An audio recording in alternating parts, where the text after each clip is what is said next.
Bhotani mawethu, siphinde sabuya singaqali, silisebe lezolimo e-Eastern Cape, siniphathela indaba zophuhliso, siyaphuhlisa, siyalima, sigxotha ikati eziko.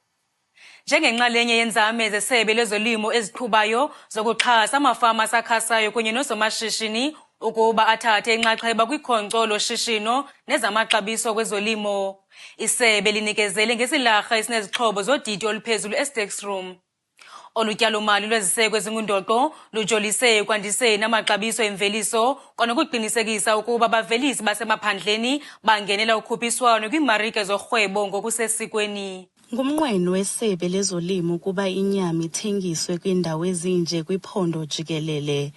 Ezi zixhobo abonelela ngazo urhulumente apha ziza kudlala indima enkulu ekulungiseni nasekugcineni inyama isemgangathweni onguwo.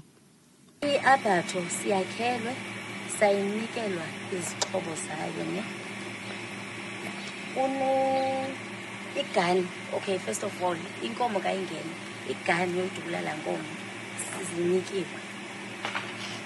Zonke kwakho i-standing block, apho ke ngoku i-hoist is one of izinto esizinikiweyo. I-hoist, ihagu kasixhela, la bhafu ingene ehagwini sinikiwe. Izikeyili, we have remote gates, we have refrigerated cold room, which is bayi-installa ngokwabo. Iskali, both for wet weight and dry weight ne. I-knives, izarha zezandla, i-temperature, i-thermometer, check i-temperature. Actually, igcwele for uba sikwazi usebenza. Isebe lithi liqhubela phambili nokubuyisela isidima samafama asakhasayo ngokwavulela amathuba kushishino lezolimo. Sizonikezela esi state of the art abattoir kuTata uNqayi nefamily yakhe. Eyona nto ibaluleke kakhulu ngayo kukuba sisoloko siwakhuthaza amafama ukuba nangani besenza lo msebenzi kodwa kufuneka nabo bade bangene kwi-value chain babe zii-commercial farmers. Namhlanje ke uzawuyeka ukumane yokuqesha ii-abattoirs zabanye abantu asebekhulile kakhulu kuzawuziwa kuye, and esivuyisa kakhulu into yoba kule ngingqi ayikho i-abattoir. Eli sebe liyaqhubeka nokunceda amafama arhweba ngenyama ebomvu kwaye aliqela asele efumene inkxaso ekumila kunje kurhulumente wephondo. Ndingu-Asive Matwa, weendaba zesebe lezolimo e-Eastern Cape, ndise-Stakes Room. Isebe lezolimo e-Eastern Cape lithi liza lamathokazi iphulo lalo lokuxhobisa abalimi nabafama ukuba afumane iimarike ezizinzileyo kwakunye nenkxaso-mali yabalimi abasakhulayo. Oku kuvele kumboniso wemveliso yamafama nabalimi obubanjelwe eMthatha Stadium e-OR Tambo kutshanje. Abalimi namafama bebonisa esidlangalaleni intsebenzo yabo. Ukanti ke ikwabalulwe ziyaboniswa nemveliso yabathungi basekuhlaleni abaxhaswa lisebe ngezixhobo zokuthunga. Apha emva kwam umsebenzi wakwanobuntu wezandla lona ayilomsebenzi uthengileyo. E-airport eMthatha sinomsebenzi sinevenkile e-airport eMthatha. Kwanobuntu siyatreyina abantu, siphuhlisa ulutsha, siphuhlisa oomama into okokubana bakwazi ususa ikati eziko. Sifuna ukuphela ezaa trucks zisuka koo-Free State nakooKwaZulu-Natal bezothengisela thina apha sikwazi ukuzenzela ukuze kuphele indlala ebantwini, abantu baphangele, abantu baziphilise. Yiyo le nto ndithe xa bendithetha nominister ndisithi sizamela into yoba ngokokufundiswa nokuba nempilo yethu emizimbeni yethu umntu angasatyi ukutya okubhalansed so that yonke into ayifumane apha. Siyalima, siyathunga, siyafuya. Kukwaqaqanjiswe ukuthabatha inxaxheba kwamaziko emfundo ephakamileyo ngelithi kokuqinisekisa ukuba ezolimo zivula indlela yokuphuhlisa isakhono sorhwebo. Isebe likwakhuthaza abalimi kunye noosomashishini ukuba bawangqale amathuba avelayo okhuphiswano kumaqonga angaphaya kwemidayeli. Ngokutsho kwesebe, lo mboniso yindlela yokuphucula ezolimo ukufikelela kwiimalike ezingundoqo. Siyabakhuthaza ke nokuba mabasebenze umsebenzi omhle kakhulu ukuze bangene kungapheleli nje kubeni ngosomashishini abakhasayo kodwa babe ngamafama asakhasayo babe ngosomashishini ukuze kuodwe kubo liyeke iphondo lethu uyothatha ukutya ngapha ngaphandle apha ephondweni bekhona abantu abenza umsebenzi omhle. Ndiyafuna ukuyithetha into yoba eyona nto indivuyisa kakhulu baninzi abantu abangoomama apha kwaba bantu balapha kula mafama, baninzi abantu abatsha. Ndiyavuya abantu abatsha beyijoyinile because abantu abatsha bebenayo laa ngqondo ukuthi ingathi i-farming yinto yamaxhego, i-farming yinto abantu abangafundanga, i-farming yinto noku abangengomahomba kakhulu ngoba kaloku kunxitywa igamboots, abantwana bafuna unxiba amatayi. Siyavuya xa sibona ulutsha olungene kule nto yokufama. Isebe liza kuqhubeleka lisebenzisana namaziko ohlukahlukeneyo ukuqinisekisa ukuba abalimi beliphondo banesakhono sokukhuphisana noogxa babo kwiimalike ezinkulu ngelixa bephuhlisa uqoqosho lweengingqi. NdinguPhindile Mabhongo weendaba zeSebe lezoLimo kwiphondo leMpuma Koloni, ndikumboniso wezamafama waseMpuma Koloni eMthatha. Umphathiswa wesebe lezolimo eMpuma Koloni uNonceba Kontsiwe uze nemincili yodwa kuluntu lelali yaseChamama iForest eCofimvaba ngethuba inikezela ngokusesikweni inkqubo yamanzi atsalwa emithonjeni. Ziphoswe ke lokulibala iintsuku zokusela amanzi angacocekanga kuluntu lwalapha eChamama Forest. Oku kulandela ukuziswa kwenkqubo yamanzi ngurhulumente wephondo. Kufakwe iimpompo zodidi olusemgangathweni nekuza kuxhamla kuzo amakhaya ali-891 1891 ngolwasemzini. Ukanti ke le nkqubo idala amathuba emisebenzi angama-496 496 ngolwasemzini. Kukumthombo apha entabeni ongatshiyo nokuba sekubalele kangakanani. Sanceda ke abantu balelali namafama alelali ngokuba sibancedise siwaqokelele amanzi angeniswe apha elalini bakwazi ukuwafumana ngexesha bawafumana ngalo ngumthombo ongatshiyo. Senzela naba balimayo bakwazi unkcenkceshela izityalo zabo. Omnye wabaxhamli uMzuxolile Griffiths uthi isebe lezolimo kweli phondo lithe gqulu kwiinzame zokuzisa amanzi acocekileyo kuluntu oluhlala emaphandleni.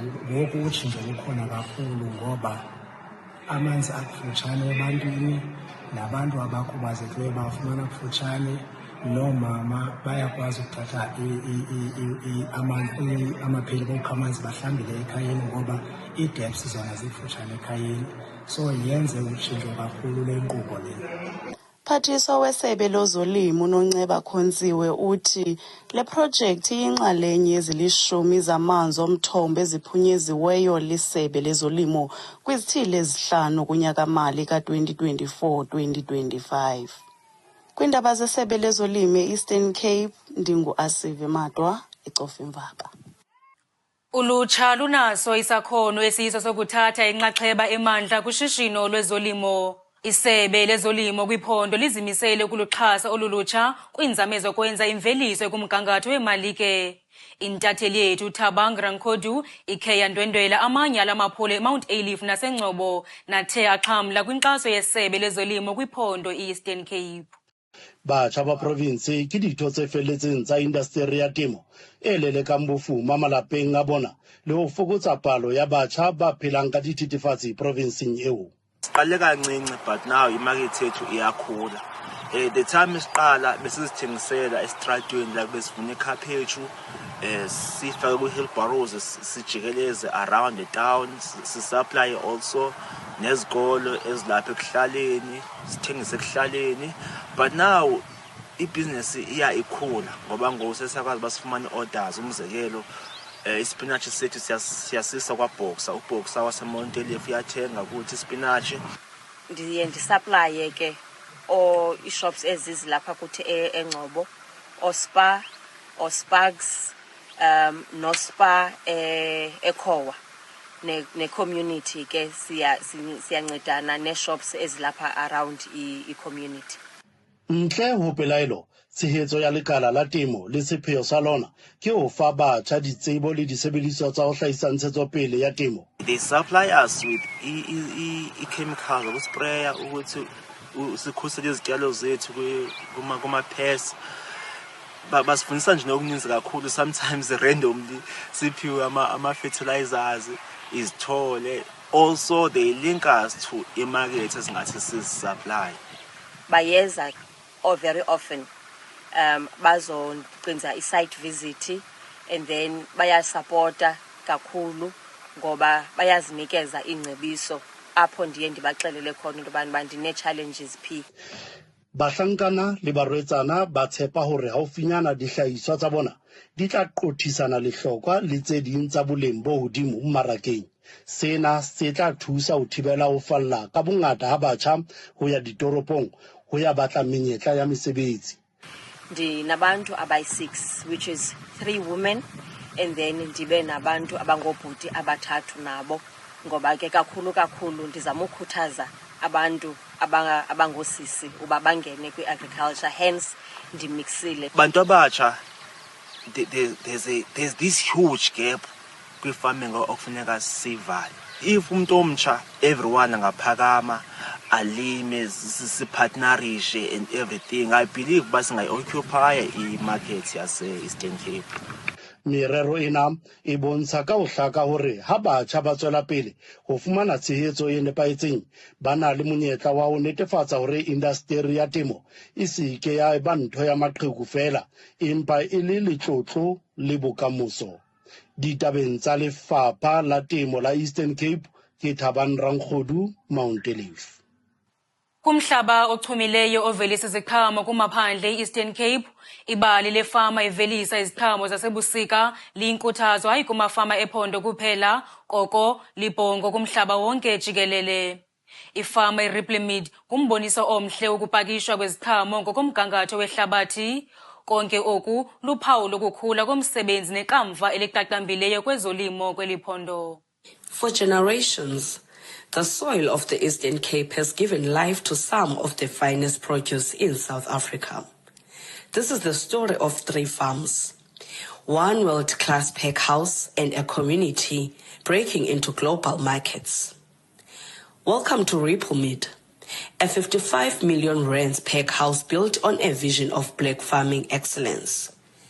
More than bricks and machinery, it's a symbol of hope, made possible by the Eastern Cape Department of Agriculture to unlock the true potential of local farmers. We had Leia and Naingapa pack house that didn't meet market standards at all. So we're gonna have to shut it down. For years, top quality fruit from farms like Ripplemead, Siamila Citrus and Nadesh fell short of international export standards. Today, that has changed. With this state-of-the-art facility, their produce is packed to perfection of the global stage. 20 years ago, most of the fruit that I'm sending to local market was packed for export because there wasn't a lot of fruit. But currently, because there's a variety of choice, you need to produce to a standard as Chile. And for you to produce to that standard, you need to make sure that your production practices, a farmer, are spot on. You cannot be late for any application. If you find a pest, you need to deal with that pest ASAP. Otherwise, you'll find that if fruit yako the next week is damaged. And where does it all go? Straight to high-end retailers in the United Kingdom and beyond. These farmers aren't just growing fruit.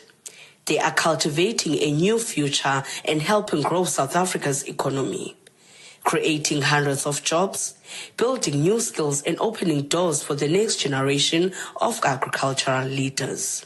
The EU mostly, that's where we want to send our fruit currently, because those are that's where you get the best prices. So we don't have a lot of volumes that go to China, but we do have a little that go. We also send our fruit to Russia, the Middle East, Canada as well. We sent a little to the UK, soft citrus.